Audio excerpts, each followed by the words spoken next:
22 juin 1899. Louisa ne veut pas que Jésus dorme. Ce matin, mon doux Jésus poursuivit avec ses petits jeux et ses plaisanteries.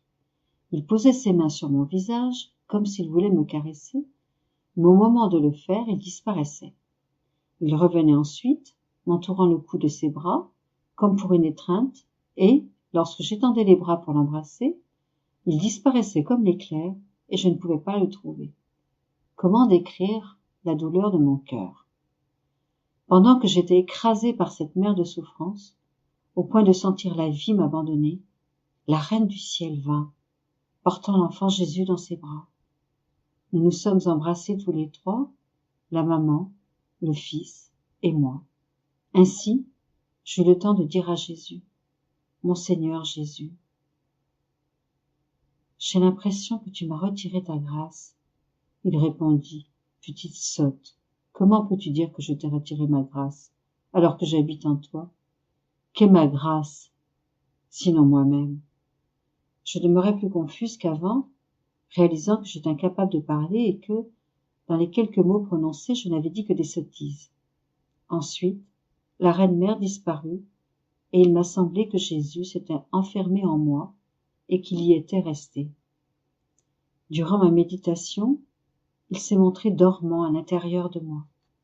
Je le regardais en me délectant de son beau visage, mais sans le réveiller, heureuse de pouvoir au moins le voir.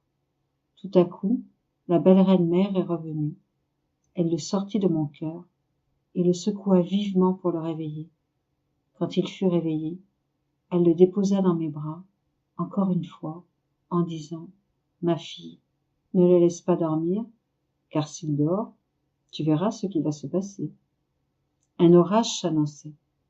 À moitié endormi, le bébé tendit ses deux petites mains autour de mon cou et en me serrant, il dit « Maman, laisse-moi dormir. » Je dis « Non, non, mon trésor, ce n'est pas moi qui veux t'empêcher de dormir. C'est Notre-Dame Marie qui ne le veut pas. Je te prie de lui faire plaisir. On ne peut rien refuser à une maman, et encore moins à cette maman. » Après l'avoir tenu éveillé quelque temps, il disparut, et tout s'est terminé ainsi. «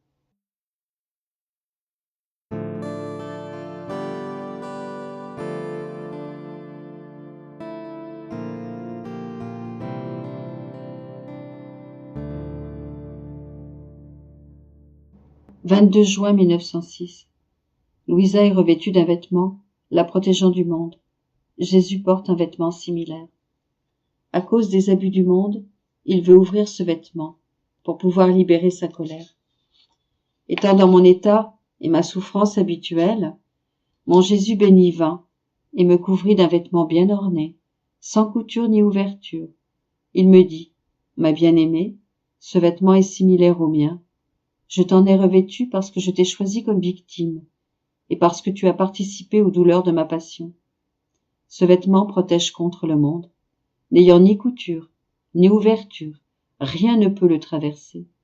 À cause de tous ces abus, le monde ne mérite pas d'être couvert de ce vêtement, et je lui ferai sentir le poids de la colère divine.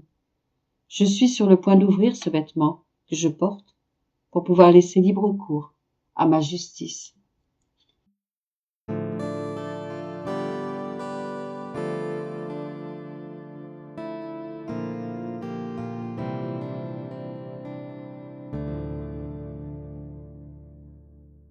22 juin 1908.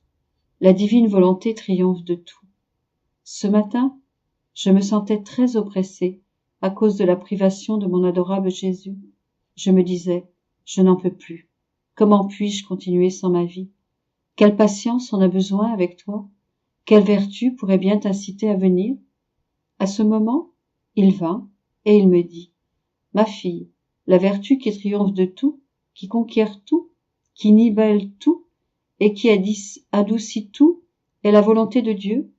Elle comporte une telle puissance que rien ne peut lui résister. » Pendant qu'il disait cela, un chemin rempli de pierres, d'épines et de montagnes escarpées apparut devant moi.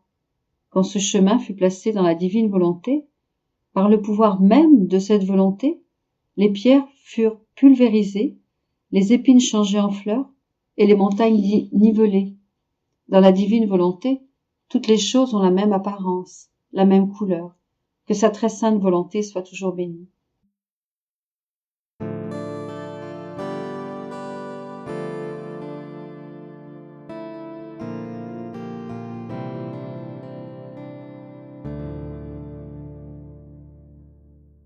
22 juin 1920. La sainteté de l'humanité de Jésus était dépourvue d'intérêt personnel. Suivant mon habitude, j'amenais toute la famille humaine à mon doux Jésus, en priant et en réparant au nom de tous, et en me substituant à tous, afin d'accomplir en leur nom tout ce qu'ils ont l'obligation de faire. Pendant que je faisais ainsi, une pensée me vint à l'esprit. Pense et prie pour toi-même. Ne vois-tu pas dans quel triste état tu es?